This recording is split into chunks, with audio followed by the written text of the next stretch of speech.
Привет, машинки! Този епизод го правя за туториал как да снимате с Bandicam. Така, отваряте програмката, ето аз снимам с нея, времето ми тече. Така, отивате общи, примерно, къде искате да отива вашия клип, след като сте го снимали. Bandicam прозорец винаги на върха, това означава Bandicam винаги в мини полето. Стартира Bandicam минимализация в трея, това значи когато, примерно, отворите ето операта и примерно като направите така или примерно така и като отворите операта и като я затворите, тя пак да е тук. Ако това не е с тикче, тя се маха, както аз така съм се го направил. Стартира Bandicam Windows, това предполагам всички от вас го знаят. Когато цъкнете вашия компютър и се стартира и Bandicam. Така. Автоматично стартиране на запис. Стартира пълнолетен запис при старт на Bandicam. Примерно когато цъкнете Bandicam, да отворите програмката и тя почва да снима автоматично. Аз това сега ще си го справя, даже не знам за какво съм се го пуснал и така.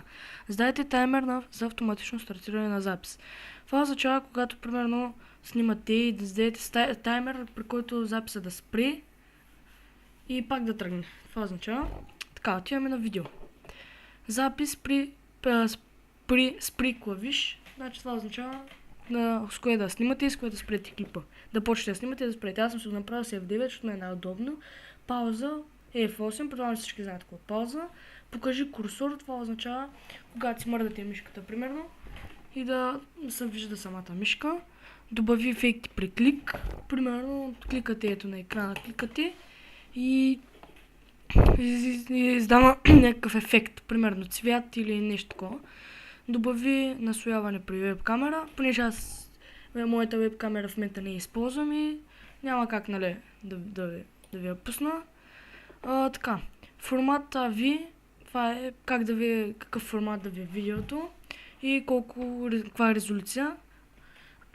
Аудио, PCM, това е най-хубавото за сега и 48K стерео. Изображение. Така, снимай клавиш F1. Може да снимате екрана. Скриншот. Прихванете екран отново. Това означава да хванете екрана отново, като натиснете F1, той да снима два пъти. Обаче да снима през една секунда или през там колкото ви си го направите. Покажи курсора, това пак означава да покажете мишката като снимат и включи ефект на снимане. Така, това е формат. JPG, високо качество, това е най-доброто. Така, за сега това.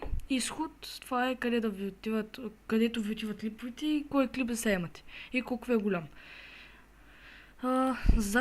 Отивате тук и това ви е самата програмка на Bandicam. Колко е версия. Така, може да се регистрирате, но аз не съм се регистрирал. Така, не мога да променям нещо, защото в момента снимам. И след това ще е от мен. Както казах, предишния ми клип, ето от ласта е готов.